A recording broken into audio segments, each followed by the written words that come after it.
नमस्कार। आप देख रहे हैं आज तक डिजिटल। मैं हूं गौरव सावंत और पाकिस्तान की स्थिति लगातार बद से बदतर हो रही है। पाकिस्तान की अगर हालत की बात करें तो political situation, economic situation, military situation, security situation, ये कहे कि एक तरह से एग्जिस्टेंशियल क्राइसिस पाकिस्तान में इस समय चल रहा है। और मेरे साथ पाकिस्तान के बहुत ही सीजन्ड जर्नलिस्ट और एनालिस्ट फकर यूसुफजई इस्लामाबाद से हमारे साथ जुड़ रहे हैं। फकर भाई, क्या हालचाल? थैंक यू वेरी मच गौरव जी, बहुत शुक्रिया for inviting me on your channel.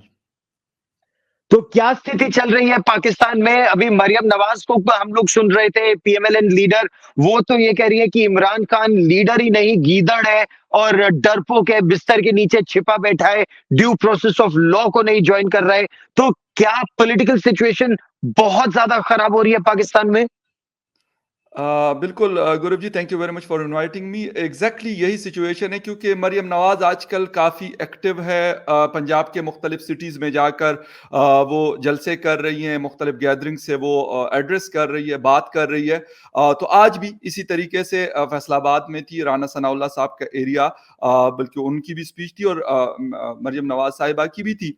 But the thing is कि इस वक्त पॉलिटिकल इंस्टेबिलिटी तो मैं कहता हूँ शायद बिल्कुल पीक पे है। इस्लामाबाद की अगर हम बात करते हैं, ऐसा ही है।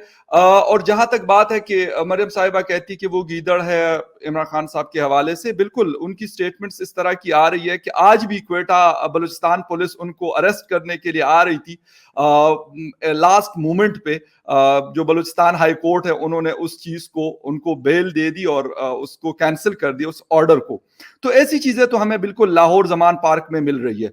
बट इस वक्त जो सिचुएशन, जो क्राइसिस से मौजूदा जो गवर्नमेंट गुजर रही है, जो मरियम नवाज साहिबा के चचा हैं शहबाज शरीफ साहब, वो एज ए प्राइम मिनिस्टर है, लेकिन वो शायद ज्यादा बैकफुट पे ये पार्टी चली गई है। पंजाब में इनकी पॉलिटिक्स या इनका जो वोट बैंक था वो बड़ा जबरदस्त रहा, इसमें कोई डाउट नहीं है।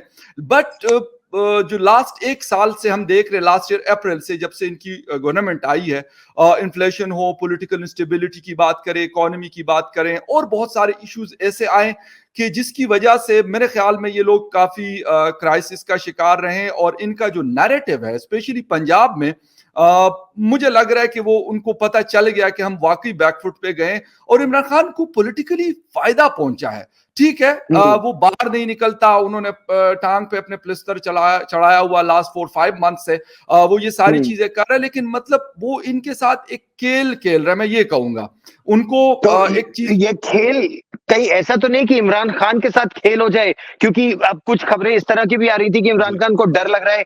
एक बार तो उनको टांग में गोली मारी गई, हालांकि पीएमएलएन और पीडीएम के नेता बोलते हैं कि उनको गोली मारी गई कि नकली प्लास्टर चला के 5 महीने से बैठा है। कौन सा प्लास्टर 5 महीने रहता है? लेकिन ये बताइए, कहीं असैसिनेशन का या उनको जान से मारने का खतरा तो नहीं है? क्योंकि पाकिस्तान में अगर आप देखिए तो बेनजीर भुट्टो का असैसिनेशन हुआ था और बेनजीर भुट्टो के जो पिताजी हैं जुल्फिकार अली भुट्टो, उनको आर्मी ने फांसी दे दी थी। बिल्कुल। दोनों ही प्रेसिडेंट है पाकिस्तान में।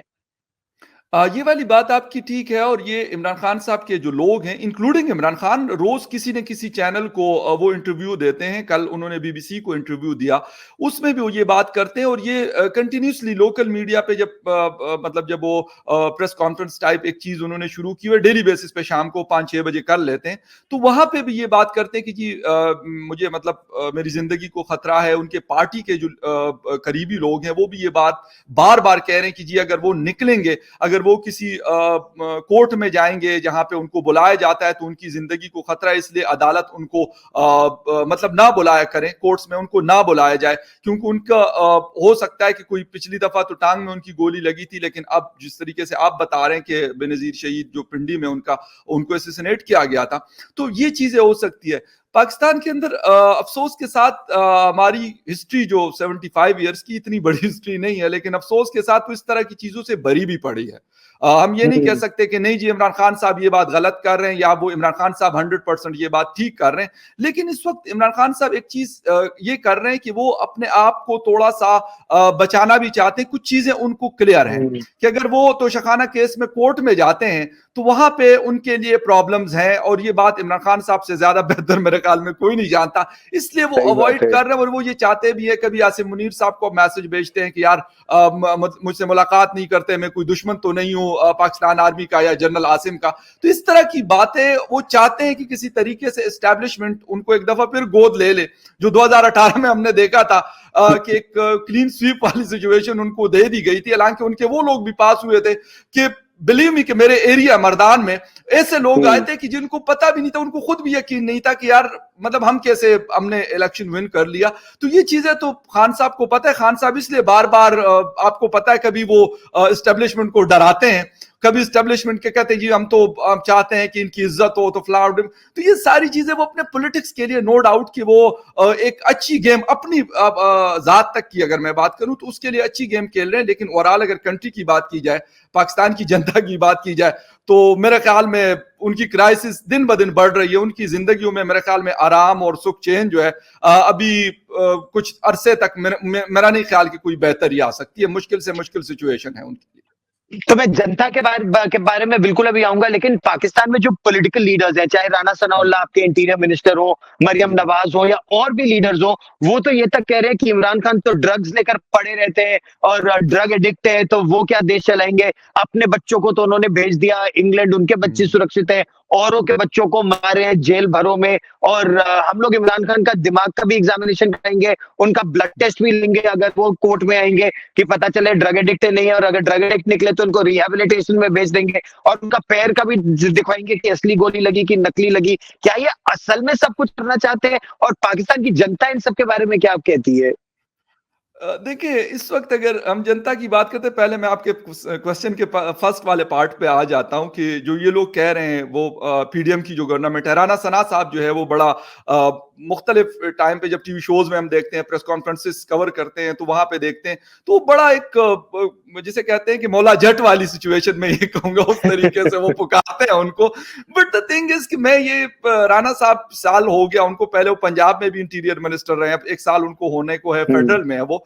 द थिंग इज कि उनको भी पता है कि वो उनको गिरफ्तार सर नहीं कर सकते। राना सनाउल्लाह साहब के बस का ये रोग नहीं है, क्योंकि जो करने वाले लोग हैं वो आपको भी पता है, मुझे भी पता है, वो पिंडी में बैठे होते हैं। अगर वो चाहेंगे तो वो कर लेंगे, नहीं चाहेंगे तो राना सनाउल्लाह साहब 1 दफा कहें या 200 दफा कहें, इससे कोई मेरे ख्याल में फर्क नहीं पड़ता। मैं लोगों को भी यह कहता हूं कि राना सनाउल्लाह साहब ठीक है, वो अपनी फ्रस्ट्रेशन निकाल लेते हैं 8 बजे लाइव शो में आकर, और वहां पे धमकियां शमकियां लगा देते हैं इमरान खान साहब को। इमरान खान साहब बैठ जाते हैं मीडिया पे, उनको मतलब बुरा भला कह देते हैं, लेकिन उससे चीजें बेहतर नहीं हो रही बल्कि मजीद खराब हो रही हैं।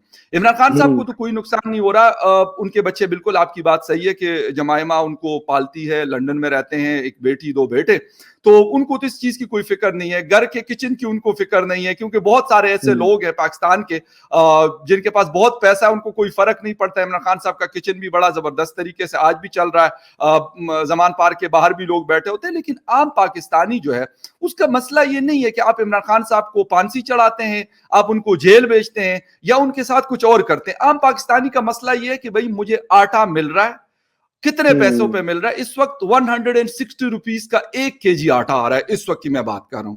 इसी तरीके से खाने पीने की जो चीजें हैं वो 50% इन्फ्लेशन पे लोगों को अवेलेबल है, बड़ी मुश्किल से। अब लोगों की जिंदगी इतनी मुश्किल है, बाकी जो चीजें हैं जिस तरह इलेक्ट्रिसिटी है, पेट्रोलियम प्रोडक्ट्स हैं, और स्कूल में बच्चों को अगर पढ़ा रहे हैं तो उनकी फीसेज है, तो ये सारी चीजें, उनकी परेशानी इस चीजों से, यकीन करें मेरा नहीं ख्याल कि मेरी जितने लोगों से बात होती है, मेजॉरिटी, मैं ये नहीं कहता, इमरान खान के अपने डाई हार्ड फैन भी है, वो पूरा दिन उनके जमान पार्क सुबह से लेकर रात तक बेचारे बैठे रहते हैं कि कल परसों डेथ भी हुई, तो वो अलग बात है। लेकिन जो ओवरऑल लोग हैं, जो मैं मेजॉरिटी पाकिस्तानियों को कहता हूं, बिलीव मी कि वो सबसे तंग है इस वक्त। वो ना एस्टेब्लिशमेंट की तरफ देख रहे हैं इस वक्त, ना वो पीडीएम नवाज शरीफ और जरदारी साहब की तरफ देख रहे हैं, और ना वो अब इमरान खान की तरफ देख रहे हैं, क्योंकि इमरान खान से भी उनका जो ट्रस्ट था वो उठ गया। इमरान खान से भी 3 साढ़े 3 साल फेडरल में और 10 साल मेरे खैबर पुख्तनख्वा में उन्होंने हुकूमत की, वहां पे भी उन्होंने कोई सच ऐसी कोई चीज डिलीवर नहीं की जिससे लोग कहें कि हाँ यार ये चीज इमरान खान साहब के हाथ की है। तो फिक्र किसी को अवाम की नहीं है, जनता की फिक्र ना इमरान को है, ना एस्टेब्लिशमेंट को है, और ना हमारी इस वक्त की मौजूदा गवर्नमेंट को है। उनको सबको अपनी अपनी फिक्र है, तकरीबन सबके बच्चे बाहर हैं। जी। ये आपने बहुत बड़ी बात की। एक इंटरेस्टिंग बात जो निकल कर आई इन बातों में, वो ये है कि इमरान खान जनरल आसिम मुनीर यानी पाकिस्तान के आर्मी चीफ वहां तक बात फैला रहे हैं कि एक बार फिर मुझे गोद ले लो। और बिल्कुल। लेकिन कभी-कभी आर्मी को धमकाते भी हैं। कभी चाहते हैं कि कोर्ट मार्शल भी किया जाए जनरल कमर जावेद बाजवा पूर्व फॉर्मर आर्मी चीफ का, और जी, मरियम नवाज चाहती है कि कोर्ट मार्शल किया जाए जनरल फैज हमीद का। बिल्कुल। ऐसे में आर्मी कहाँ खड़ी है? आर्मी क्या फुल कंट्रोल में है पाकिस्तान में, या अब आर्मी भी समझ गई है कि पाकिस्तान का कुछ नहीं हो सकता, और आर्मी को भी समझ नहीं आ रहा है करना क्या है? इस वक़्त जो नए आर्मी चीफ़ आए हैं, अब 2-3 महीने उनको आए हुए हो गए हैं। उन वो भी बहुत सारे क्राइसिस से गुज़र रहे हैं। सिक्योरिटी की क्राइसिस आपको पता है, टीटीपी जगह-जगह पे अटैक करती है पाकिस्तान आर्मी को, खैबर पख्तूनख्वा और बलूचिस्तान स्पेशली, और rest of the hmm, country में भी उनके अटैक्स हमें देखने को मिल रहे हैं, कराची हो, इस्लामाबाद हो। लेकिन ये 2 प्रोविंसेस तो फुली वो अटैक करते हैं, जहाँ पे भी उनको मौका लगता है, तो वो छोड़ते नहीं हैं। तो एक तो ये मेरे ख्याल हुँ, सबसे टॉप प्रायोरिटी पे तो ये मेरे ख्याल चीज़ होनी चाहिए, एज़ अ जर्नलिस्ट अगर मैं इस चीज़ को कवर करता हूँ। वो ये हुँ, है। एक तो ये प्रॉब्लम है। दूसरी ये है कि उनको भी पता है कि इस वक़्त इकोनॉमी की जो हालत है, वो सऊदी अरेबिया खुद गए, वो यूके खुद गए, और वो उन्होंने यूएई का विज़िट किया, और दोनों जगहों पे हुँ, उन्होंने, यकीन करें कि जो बाजवा साहब जिस तरह जाते थे और वहाँ पे उनको कह देते कि हमें कोई मतलब थोड़ी-सी एड-वेड दी जाए, हमें हेल्प की जाए। तो यही चीज़ मेरे ख़्याल में इनसे भी करवाई जा रही, जो गलत है। एज़ ए आर्मी चीफ हुँ, मेरा ख़्याल नहीं है कि उनका ये काम बनता है कि वो जाके वो किसी के सामने जाए और वो कहें जी हमें इतने पैसे दे दो क्योंकि हमारा हाथ बहुत तंग है। ये पॉलिटिकल हुँ, गवर्नमेंट की चीज़ें होती है, उनको करना चाहिए, लेकिन हमारी आदतें ऐसी बनी हैं। अफ़सोस के साथ हुँ, कि हमारी आदतें, हैबिट्स ऐसी हमने अपनी डेवलप कर ली है कि चाइना जाना है तो बाजवा साहब जाया करते थे। साथ में हुँ, 2-3 लोगों को लेके, और वो वहाँ पे बात कर लेते थे तो लोग ट्रस्ट भी करते थे। वो अमेरिका तक गए, आईएमएफ की लोगों से उन्होंने, हुँ, पेंटागन के लोगों से उन्होंने कहा कि यार आईएमएफ को कहो कि हमें पैसे दे दे। तो जब आप उनको ये सारी चीज़ें करते हैं और फिर कहते हैं कि वो पॉलिटिकल इंटरफेरेंस भी वो ना करे, तो आप खुद तो पहले उनको बुलाते हैं कि भई हमारी बात एमबीएस नहीं सुनता, शेख ज़ैद साहब हुँ, हमारी बात नहीं सुनते, या फिर पेंटागन हमारी बात नहीं सुनता, या वाशिंगटन हमारी बात नहीं सुनता, तो प्लीज़ आप जाएँ, हो सकता है आपकी बात सुन ले, और वो थोड़ी बहुत सुन भी लेते हैं। हुँ, वो आज भी मेरे ख्याल में पॉलिटिकल लोगों के मुकाबले में वो हमारे फोर्सेस के लोगों को ज्यादा थोड़ी बहुत मैं कहूंगा कि रिस्पेक्ट देते हैं। अब ये वाली चीज आर्मी के लिए एक इकोनॉमिक क्राइसिस जो है वो भी बहुत खतरनाक है, इसके साथ साथ सिक्योरिटी के जो थ्रेट्स हैं वो भी बहुत खतरनाक है।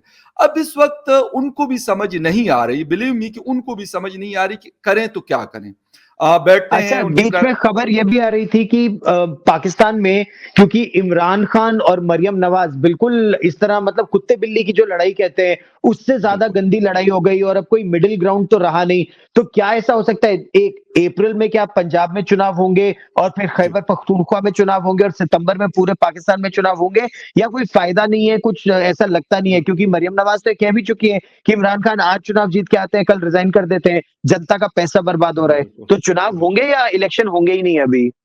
देखिए, खैबर पुख्तनख्वा में अभी तक जो मीटिंग्स हुई हैं कल तक, बल्कि आज भी इस्लामाबाद में जो इलेक्शन कमिश्नर साहब हैं, उनकी जो मीटिंग हुई है, वो ये चाहते हैं कि हो, उन्होंने इवन फाइनेंस मिनिस्ट्री को बता भी दिया कि इसके ऊपर इतने एक्सपेंडिचर्स आएँगे। उन्होंने हुँ, सिक्योरिटी के लोगों को भी बुलाया कि यार आप आएँ और हमारे साथ बैठें कि आप लोग हमें कितना ट्रूप्स वगैरह आप हमें दे सकते हैं फॉर द सिक्योरिटी। एक चीज़ तो ये है। दूसरी चीज़, जो आप सितंबर में ओवरऑल जनरल इलेक्शन की बात कर रहे हैं, उसके ऊपर आज अभी तक जो मैं और आप बात करें, किसी को ये क्लैरिटी नहीं है, ना फौज को, ना पीडीएम की गवर्नमेंट को, और ना इमरान खान साहब को। किसी को ये हुँ, क्लैरिटी नहीं है, और कुछ लोग नहीं बल्कि बहुत सारे लोग ऐसे हैं, वो गवर्नमेंट में भी है, एस्टेब्लिशमेंट में भी है, कि वो चाहते हैं कि कोई टेक्नोक्रेट टाइप की गवर्नमेंट आ जाए, किसी को बिठाया जाए और चले पीछे हम सपोर्ट उनको करते रहें। तो इस तरह की चीजें भी आ रही है, जो खतरनाक है, मेरे ख्याल में नहीं होनी चाहिए। तो इसका बाकी मतलब ये तो बड़ी खबर, मतलब आप ये कह रहे हैं कि हो सकता है पाकिस्तान में डायरेक्टली या इनडायरेक्टली मार्शल लॉ लग सकता है? देखिए, मार्शल लॉ की तो नहीं, लेकिन इमरजेंसी की बातें, जो उसको सिविल मार्शल लॉ कहते हैं, उसकी बातें बिल्कुल पिछले तकरीबन 4-5 दिनों से ये बातें मुख्तलिफ जगहों पे, सरकार के दफातर में भी और बाकी जगहों पे भी ये बातें हो रही हैं कि जी इस्टेब्लिशमेंट चाहती है कि अब इसके अलावा शायद कोई ऑप्शन नहीं बचा, जिस तरह आपने पूछा। तो मेरे ख्याल में अगर इमरजेंसी हो भी जाती है, तो उससे क्या हमारे जो फाइनेंशियल क्राइसिस है वो बेहतर हो सकते हैं? मुझे तो नहीं लगता कि उससे कोई बेहतरी आ जाएगी। क्या बेहतरी आ जाएगी? अगर आपके जेब में हुँ, पैसे नहीं है, तो आप घर को लॉक करके बैठ जाए अंदर, तो उससे क्या हो जाएगा कि आपके घर के हालात बेहतर हो जाएंगे। आपको निकलना पड़ता है, आपको कोशिश करनी पड़ती है, सारा कुछ करना पड़ता है, तो तब जाके वो हालात बदलते हैं। इस तरह तो नहीं होंगे। लेकिन फिर भी शायद उनको ये लगता है कि ये इस मरज की दवा शायद ये है कि अगर 2-3 साल के लिए या फिर 1 साल के लिए या फिर 6 महीने के लिए इस तरह की कोई चीज की जाए तो कोई स्टेबिलिटी आ जाए। कुछ लोग तो ये भी कह रहे हैं कि जी, वो कह रहे हैं कि यार सोशल मीडिया को और बाकी मीडिया को बंद किया जाए या उसको काफी हद तक कंट्रोल किया जाए, तो फिर हो सकता है कि हम जो भी करेंगे तो फिर उसको कोई पूछेगा नहीं। तो इस तरह की बातें हो तो रही हैं, लेकिन इसको लेकिन इम्प्लीमेंट करना जो है क्या बहुत क्या ये मुश्किल नजर आ सिविल रहा है। सोसाइटी में, हाँ यही मेरा क्वेश्चन था, क्या केवल सिविल सोसाइटी पाकिस्तान की इस तरह की बात कर रही है कि इमरजेंसी लगा दो या मार्शल लॉ लग जाए, या और अगर अगर ऐसा होता है तो मार्शल लॉ एडमिनिस्ट्रेटर कौन होगा, या इमरजेंसी में पाकिस्तान का सीईओ कौन होगा? क्या जनरल आसिम मुनीर ही होंगे, आर्मी चीफ ही होंगे, या किसी को ऐसे ही उठा के बना देंगे? मतलब नवाज शरीफ हो या इमरान खान हो या मरियम जी। नवाज हो, सत्ता तो आर्मी के ही हाथ में रहती है। डायरेक्टली नहीं आएंगे, ये बात तो बिल्कुल क्लियर है, ये सबको क्लियर है कि डायरेक्टली उनमें से कोई भी नहीं आएगा, ना अभी वाला ना पुराने वालों में से। वो ये चाहते हैं कि यहाँ पे किसी ऐसे सेटअप बनाया जाए। प्रोविंसेस में तो ऑलरेडी इस वक्त इंटर्म गवर्नमेंट चल रही है, पंजाब में भी और खैबर पख्तूनख्वा में भी, इस्लामाबाद में भी इस तरह के लोगों को चाहते हैं कि वो किसी को बिठाया जाए। सेनेटर मुशाहिदुल्लाह खान, मुशाहिद हुसैन सैयद साहब की भी बातें बहुत ज्यादा हो रही हैं कि जी उनको, क्योंकि उनके ताल्लुकात जितने भी हमने आईएसआई से टाइम अच्छे देखा हैं, है, हाँ। बिल्कुल मुशर्रफ के साथ भी उनके ताल्लुकात थे, बाजवा साहब के साथ भी थे, पाशा वाशा साहब के साथ, सबके साथ उनके ताल्लुकात अच्छे रहते हैं। तो शायद वो ज्यादातर बात ये हो रही है कि गालिबन उनको एज ए पीएम बिठाया जाए और पीछे से कंट्रोल इनके पास होगा, सामने जो एक डमी सिस्टम होता है। लेकिन डायरेक्ट जो मार्शल लॉ होता था, जिस तरह मुशर्रफ ने किया था या जनरल जिया वगैरह कर चुके थे, वो वाली चीज नहीं है। लेकिन बात तो वही हो गई ना। तो सामने तो आज भी ये बैठे हुए हैं, शहबाज शरीफ थे, इससे पहले जो है वो इमरान खान साहब थे, लेकिन बैक पे कोई और था, फैसले वो आज भी कहते हैं कि कोई और करता था। तो अगर फैसले आज भी इसी तरीके से हो रहे हैं और कल भी इसी तरीके से होने हैं, तो मेरा ख्याल नहीं कि उससे हालात बेहतर होंगे। हाँ, आम आवाम की जो आजादियां हैं उसको नुकसान पहुंच सकता है। वैसे ही freedom of speech, freedom of expression के ऊपर और फ्रीडम ऑफ प्रेस के ऊपर दिन ब दिन कोशिश की जाती है कि इसको मजीद टाइट किया जाए। वो चीजें हो सकती है, बाकी इससे कोई तब्दीली लगती नहीं है कि आज। लेकिन अगर ऐसा होता है तो क्या आईएमएफ फिर भी पैसे देगा? क्योंकि आईएमएफ तो शायद रोज ही नई कंडीशंस लगा देता है। अभी कुछ और टैक्स नेट को वाइडन करने की वो बात कह रहा है कि सब्सिडी केवल सबसे गरीब आदमी को दी जाए और टैक्स नेट वाइडन किया जाए। तो क्या पाकिस्तान के जो अमीर लोग हैं, जो लैंडेड क्लास है, जो पॉलिटिशियंस हैं, जो और करोड़पति खरबपति लोग हैं, क्या वो असल में टैक्स देना चाहते हैं या वो टैक्स देंगे? टैक्स नेट वाइडन होगा, बड़ा होगा? बिल्कुल भी नहीं। अगर जिस वक्त हमारे जो भी फाइनेंस मिनिस्टर आते हैं या फाइनेंस मिनिस्ट्री होती है या जो गवर्नमेंट होती है, जब भी उन्होंने चाहा कि वाकई हमने इस टैक्स नेट को वाइड करना है, वो ये नहीं करते। वो इस वक्त हमारे गालिबन 3.2 या 2.2 मिलियन लोग हैं जो टैक्स नेट में हैं, उनके ऊपर मजीद बर्डन डाला जाता है। बाकी लोगों को कहते हैं कि, और उनके अपने लोग भी, उनको बचाया जाता है। जो बहुत बड़े बड़े फ्यूडल्स हैं, 1 रुपए का टैक्स नहीं देते, अपना पैसा वो पाकिस्तान में नहीं रखते।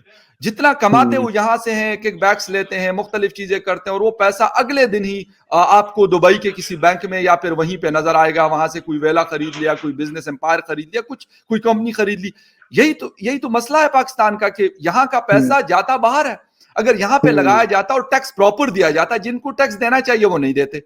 आम पाकिस्तानी से टैक्स लेके इनकी जिंदगियां चलती हैं, इनकी गाड़ियां, इनके जहाज, इनके बैंगलोज, इनके ऑफिसेज, ये सारी चीजें, सारी अयाशियां इन 3-4 जो बड़े इदारे हैं उनके चल रहे होते हैं। अगर ये जिस दिन इन्होंने कहा कि यार हम ये नहीं करेंगे, हम एक छोटे से ऑफिस में बैठेंगे, पीएम का बहुत बड़ा ऑफिस है इस्लामाबाद में, उसके मतलब अगर इलेक्ट्रिसिटी और इस तरह की चीजें देखी जाए तो शायद वो करोड़ों अरबों में आती है पर मंथ। तो ये सारी चीजें वो कभी खुद नहीं चाहते। खुद उनको चाहिए कि मेरे पास बम प्रूफ किस्म की जो है वो, या बुलेट प्रूफ किस्म की V8 हो, उसमें मैं ट्रेवल करूंगा बिजनेस क्लास में या फिर फर्स्ट क्लास में मैं कहूंगा, या फिर अपना पर्सनल जेट लेके जाऊंगा मुख्तलिफ विजिट्स पे अगर मुझे जाना है। 5 स्टार 7 स्टार से नीचे मैं स्टे नहीं करूंगा, वो कभी नहीं चाहते। लेकिन टैक्स नहीं दूंगा। जब आप सालाना, जब हमारे पार्लियामेंटेरियंस मोस्टली या फिर हमारे मिनिस्टर्स, बिलीव मी, एफबीआर की वेबसाइट्स पे जब उनकी चीजों को मैं पढ़ता हूं तो मुझे अपना आप बड़ा अमीर अमीर लगता है गौरव जी। इसलिए कि मैं कहता हूं यार इतना कम टैक्स ये लोग दे रहे हैं, इतनी बड़ी बड़ी गाड़ियों में ये फिरते हैं, पूरी दुनिया में ये जा रहे होते हैं, लेकिन टैक्स जब आप इनका हिसाब किताब कर ले तो 20,000, 25,000, 30,000 और 50,000 पूरे साल का टैक्स। लेकिन तो पाकिस्तान गन की के जनता कुछ नहीं बोलती ऐसे लोगों को? पाकिस्तान की जनता जो इस समय दब रही है, पिस रही है, वो कुछ नहीं बोलती? देखें, खाली बोलने से काम नहीं होता। अफसोस के साथ मैं अपने लोगों को यही, जब भी बात होती है, मैं कहता हूं कि बाकियों के लिए आप लोग इकट्ठे, आपकी गैदरिंग जो है ना, वो कभी नवाज शरीफ के लिए, कभी जरदारी साहब के लिए, कभी मौलाना फजल रहमान के लिए और कभी इमरान खान के लिए होती है। अपने राइट्स के लिए आप कभी इकट्ठे नहीं हुए। जिस दिन नहीं, आप फिलिस्तीन अपने, के लिए खड़े हो जाते हैं, कश्मीर के लिए खड़े हो जाते हैं, अपने लिए नहीं खड़े होते। वो तो एक अलग दुकान है ना, वो तो एक अलग चूरन है गौरव साहब, वो तो एक अलग हाँ। चूरन है ना। वो तो उसके बगैर तो फिर आपको पता है ना, 12 मसालों वाली चाट बनती नहीं अगर वो वाला तड़का उसके साथ ना हो तो। कश्मीर वाला हम्म। तड़का तो हमें जब जरूरत होती है तो हम उसको थोड़ा थोड़ा करके ना उसके ऊपर छिड़काव कर देते हैं, फिर कभी फलस्तीन को हम्म। हम उठा लेते हैं। हालांकि कर हम कुछ भी नहीं सकते, ये हम्म। सबको पता है, जो ऊपर बैठे हैं उनको भी और जो नीचे वाले जो प्रोटेस्ट में आते हैं उनको भी, कि होना कुछ भी नहीं है लेकिन करना है हमने अपने लिए। जिस दिन इन्होंने प्रोटेस्ट किया अपने राइट्स के लिए, ये लोग निकले, तो फिर इनकी जिंदगियां बदलेंगी। वरना यही 10 किलो के आटे के पीछे बेचारे एक दूसरे का गिरबान पकड़ेंगे, एक दूसरे के कपड़े सही पाड़ेंगे, बात एक है। दूसरे को मारेंगे पीटेंगे, लेकिन फिर भी ये कहेंगे इमरान खान जिंदाबाद तो फलां मुर्दाबाद। जिस दिन इन्होंने ये चीज छोड़ दी फिर सही होगा, वरना यही एक जाएगा दूसरा आएगा। जिसे कहते हैं कि भरे हुए पेट वाला जाएगा और भूखा आएगा। और इन लोगों को हाँ। जिसे कहते हैं भेड़ बकरियां समझते हैं। बिलीव मी, अगर जिस दिन हम्म। इसको कौम समझा गया, इसको जनता समझा गया, तो इनकी जिंदगियां तब्दील करने के लिए भी फिर कोशिश करेंगे। लेकिन उनको पता है कि अगर ये इस तरीके से हम इनको नहीं रखेंगे, फिर हमारी हुकूमतें, हमारी ये सारा जो पूपा है, ये खत्म हो जाएगा। इसको खत्म नहीं होने देते। और माशाल्लाह से हमारी कौम भी ऐसी है कि वो कभी एक पार्टी के पीछे और कभी दूसरे पार्टी के पीछे जाती हम्म। है और समझती है कि शायद हमारे किस्मत को ये बदल देंगे। नहीं, लेकिन आने वाले समय में क्या पाकिस्तान में ये डर है कि अब जब पाकिस्तान की जनता ही इस तरह की बातें हाँ। करने लगी, और न केवल आपके खैबर पख्तूनख्वा में बल्कि बलूचिस्तान में भी, आपके पाकिस्तान ऑक्यूपाइड कश्मीर में भी, कि ये जो दहशतगर्दी है इसके पीछे वर्दी है, इस तरह के जब नारे लगते हैं, तो और जब अब ये खबर आने लगी कि देखिए जनरल बाजवा दुबई चले गए और वहां उनका आलीशान मकान था, हम्म, जनरल मुशर्रफ का कितना आलीशान मकान था दुबई बिल्कुल। में भी, इंग्लैंड में भी। जनरल कयानी के लिए कहा जाता है कि उनका तो कहीं कुछ आइलैंड वाइलैंड, इस तरह की खबरें थी। ऑस्ट्रेलिया आप ही में। के अखबारों में पढ़े। हाँ, ऑस्ट्रेलिया में पूरा एक आइलैंड खरीद लिया था। तो बिल्कुल। इससे पाकिस्तान की जनता आर्मी से कोई सवाल नहीं पूछती कि जब यहाँ पर इंडिया ने 370 हटा दिया, कुछ कर नहीं पाई पाकिस्तान की सेना, बालाकोट जाके बॉम्ब कर दिया, कुछ कर नहीं पाई पाकिस्तान की सेना, तो पूछते नहीं है वहां पर? ये बात आपका बड़ा ज़बरदस्त किस्म का क्वेश्चन है ये वाला। और ये सवालात, ये बाकी इलाकों के नाम आपने लिए, खैबर पख्तूनख्वा में तो ये सवालात पहले भी उठाए जाते थे, बलूचिस्तान में ये सवालात पहले भी उठाए जाते थे, लेकिन जो सवाल उठाते थे उनको उठा दिया जाता था। अफसोस के हाँ। साथ अब ये सवाल इस्लामाबाद में भी लोग कर रहे हैं, ये सवाल रावलपिंडी में भी लोग करते हैं, ये लाहौर, फैसलाबाद, मुल्तान और सियालकोट में भी लोग करते हैं। तो अब लोगों को लगता है कि यार अब ये बिल्कुल मेन स्ट्रीम में ये चीज आ गई। हालांकि ये सवालात तो हमारे पश्तून बेल्ट के लोग पता नहीं कब से उठाते हैं, बलोच हमारे जो करेक्ट। भाई हैं वो पता नहीं कब से उठाते हैं, कोई आज से तो नहीं है। शायद 30-40 साल हो गए, 50 साल हो गए, फ्रॉम लास्ट 3 और 4 डिकेड्स। लेकिन जब इन्होंने अब उठाना शुरू कर दिया तो अब मुझे लगता है एक्सक्यूज मी, अब मुझे लगता है कि शायद अब कुछ तब्दीली आ सकती है। क्योंकि पहले तो ये समझते थे कि ये अटक से लेके और फिर रहीम यार खान तक, अगर यहाँ पे कोई सवाल नहीं उठा रहा, यहाँ पे प्रॉस्पेरिटी है, हम्म। यहाँ पे लोग खुश है, लोगों की जिंदगी अच्छी है, तो इसका मतलब है कि पूरा पाकिस्तान अच्छा है। क्योंकि बाकियों को हम्म। तो वैसे तो मैं ये नहीं कहता कि इनको बड़ा सर का ताज बना के रखा हुआ था, लेकिन ये बाकियों को तो बिल्कुल ही जिसे कहते किसी खाते में नहीं लेके आते। अब ये सवालात उठते हैं, ये सवालात मैंने देखा पंजाब के मुख्तलिफ इलाकों में। मैंने स्टूडेंट से भी ये सुना, मैंने इसको बड़ी उम्र के लोगों से भी, सरकार के यहाँ जो नौकरियां करते हैं उनसे भी। और ये सवालात वो उठा रहे हैं जो आपने किए कि बाजवा साहब के वो 12 अरब वाली कहानी, और ये जनरल आसिम बाजवा जो है उनका जो एम्पायर है जो पिज्जा वाला, उसके हवाले पिज्जा से हट। हाँ। जनरल मुशर्रफ साहब, जिसको हमारे पेशावर हाई कोर्ट ने फांसी दे दी थी, तो हमारे हाँ। फौज के उस वक्त के जो गफूर साहब थे, आसिफ गफूर साहब, वो हाँ। गुस्से हो गए थे कि यार ये जज तो पागल हो गए। तो इस तरह की हाँ। चीजें अब लोग कहते हैं कि भाई आप बहुत हो गया, 75 ईयर्स हो बहुत हो गए, गया, सही बात है। आप कब तक हमें ये कहानी सुनाएंगे कि हम कश्मीर को फतह करेंगे, तो कभी आप कहेंगे कि हम काबुल को फतह करेंगे, तो कभी आप हमें कहेंगे हम तो फलस्तीन को वापस ले लेंगे। हालांकि न तो फलस्तीन हमारा इलाका हिस्सा था और ना काबुल हमारा हिस्सा था, और कश्मीर भी एक डिस्प्यूटेड लैंड के तौर पे चलता आ रहा है, तो ना पहले था और शायद ना अब हो। तो ये चीजें नहीं, अब लोग अब सवाल तो उठा कुछ रहे इस तरह की खबरें, क्या ये खबरें सही है कि जो पाकिस्तान ऑक्यूपाइड कश्मीर और गिलगिट बाल्टिस्तान समेत जो इलाके हैं, वहां पर भी बहुत लोग प्रोटेस्ट कर रहे हैं और वो कह रहे हैं कि हमारी जमीन जबरदस्ती चाइना को दी जा रही है। इस तरह की कुछ खबरें देख रहा था मैं।